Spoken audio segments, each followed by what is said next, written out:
Hello everyone, कसे आहात सगळे? मजेत आहात ना? तर आज आम्ही निघालो आहेत आमच्या कुळदेवताच्या दर्शनाला, लग्नाचं आमंत्रण द्यायला. तर चला मग तुम्ही पण आमच्यासोबत आमच्या कुळदेवतेचं दर्शन करायला बघत राहा. आम्ही काय काय करणार आहोत, पुढे कुठे कुठे जाणार आहोत. तर चला मग. आम्ही आता पोहोचलेलो आहोत आमच्या कुळदैवतच्या दर्शनासाठी, जे की आहे उपराही. तिथे आहे आमचं कुळदैवत म्हणजे शादलबुवा. तुमचं कोणतं कुळदैवत आहे ते मला कमेंट करून नक्की सांगा. इथे आम्ही सगळं पूजाविधी वगैरे करत आहोत.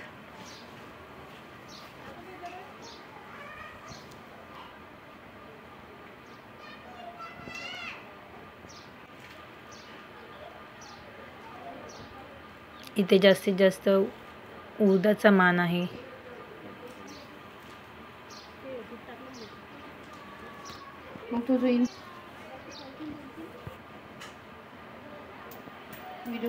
बघा आम्ही कशा प्रकारे करत आहोत. तर तुम्ही पण बघा. तुम्ही पण सुद्धा केलं असेल, तुम्ही पण येत असेल. तुमचे कुळदैवत काय आहे ते मला नक्की सांगा कमेंट करून.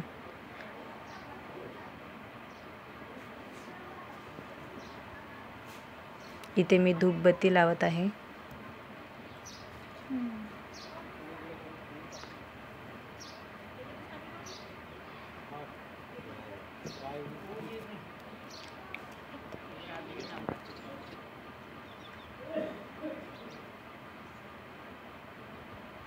अशा प्रकारे आम्हाला येत आहे तसं आम्ही ते करत आहोत.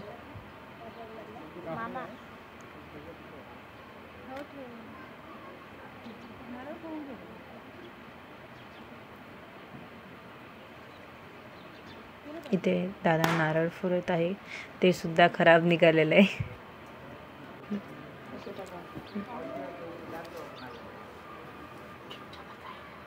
आमचे हे नारळ खराब निघाल्यामुळे ते देवाला दान झालं आहे. हे बघा आम्ही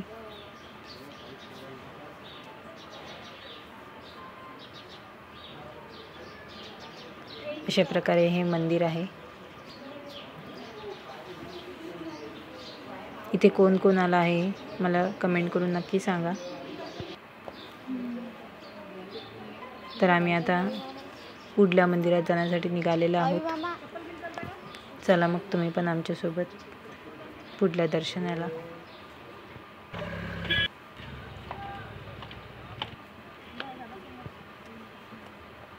इथे बाजूलाच एक आणखी मंदिर आहे. त्यामध्ये त्यांचे जे सर्वात मोठे मंदिर आहे ते इथे मान्यता आहे की मामा आणि भाचे यांच्या दोघांचे दोन वेगवेगळे मंदिर आहेत. तर आम्ही आता जे पहिले गेलो ते आहे त्यांच्या भाच्यांचं मंदिर, आणि आता जिथे जात आहे आम्ही ते आहे त्यांच्या मामांचं मंदिर. म्हणजे त्यांचे मामा भाच्यांची जोडी असं तिथे म्हटले जाते.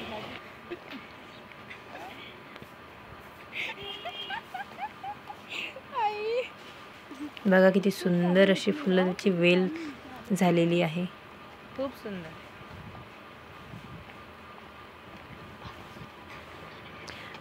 आम्ही आलेलो आहोत दुसऱ्या मंदिरामध्ये, जे की आहे त्यांच्या मामाचे, शादलबुवाच्या मामाचे.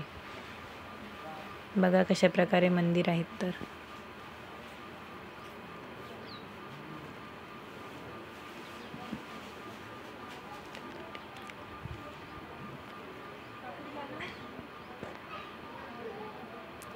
आमचं देवदर्शन व्यवस्थित झालेलं आहे. पत्रिक वगैरे सगळं आमंत्रण देऊन झालेलं आहे.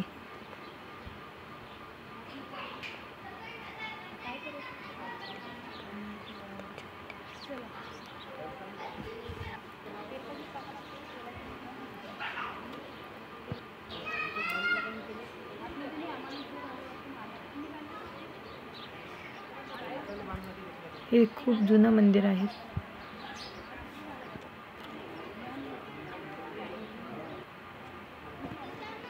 तर आता आम्ही जात आहेत. इथे मन्नत मागायची खूप जुनी पद्धत आहे. तिथे ते धागा आहे, तो त्या खिडकीला बांधायचा असतो. महिलांना आतमध्ये प्रवेश नाही, त्यामुळे महिलांनी हा धागा नेहमी बाहेरच बांधायचा असतो. आपल्या मनात जे काही इच्छा असेल ते आपण या धाग्यासोबत बांधून मागू शकतो. मी तर माझी इच्छा मागितलेली आहे, तुम्ही पण मागून घ्या.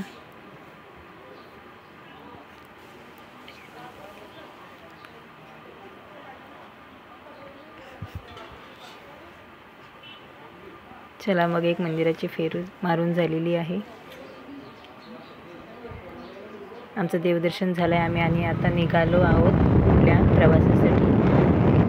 आम्हाला रस्त्यात जाता जाता वाटेवरच एक मंदिर लागतं, ते म्हणजे वाटोळा शुक्लेश्वर इथलं महादेव मंदिर. तिथे महादेव मंदिरामध्ये 11.5 ज्योतिर्लिंगाचं दर्शन आपल्याला करायला मिळेल. चला तुम्ही माझ्यासोबत 11.5 ज्योतिर्लिंगाचं दर्शन करायला. बघूया आपण कशा प्रकारे मंदिर आहे. तर खूप सुंदर अशी रचना केलेली आहे त्या मंदिराची. बघू शकता तुम्ही किती सुंदर दिसत आहे ते मंदिर बाहेरून. चला मग आपण आतमध्ये जाऊया आता त्या मंदिरामध्ये दर्शन करायला.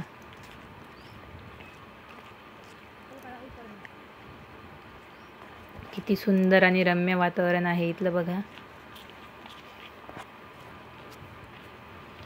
हे याचे एंट्रन्स आहे, आपण इथून आतमध्ये जायचंय. किती शांत आणि सुंदर वातावरण आहे, एकदम निसर्गरम्य.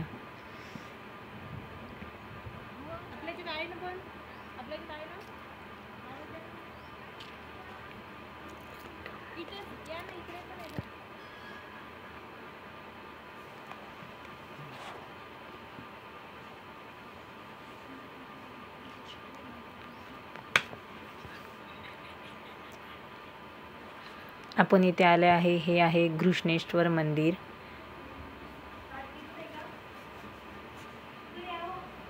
बघा किती सुंदर मंदिर आहे.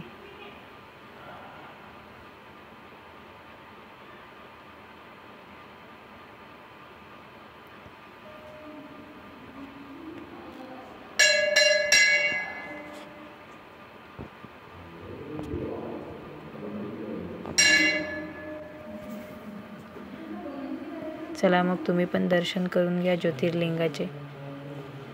खूप सुंदर आणि रम्य वातावरण, अगदी शांत वातावरण होतं तिथे.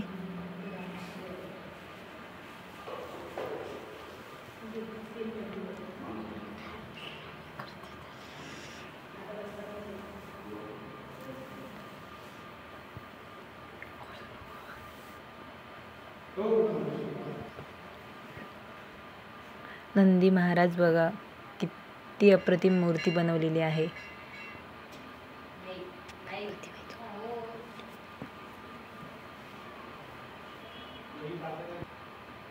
चला तर मग इथे आमचं दर्शन झालेलं आहे आता. बघा किती निसर्गरम्य वातावरण आणि शांत आहे.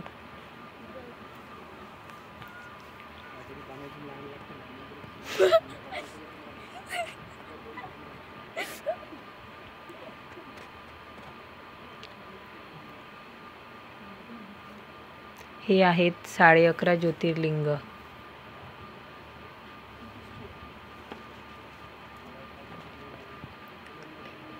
इथे एक छोटंसं भुयारघर होतं, त्याच्यामध्ये आम्ही गेलेलो दर्शन करायला.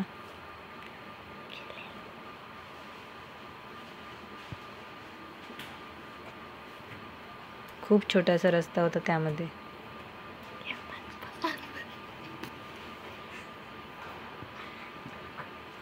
हे सुद्धा त्यातलंच एक मंदिर आहे.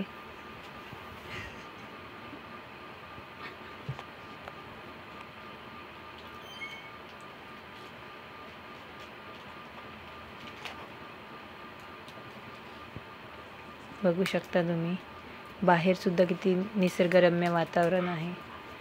तर इथेच थोड्या दूर होतं हे ध्यान मंदिर. खूप शांतता होती तिथे आतमध्ये.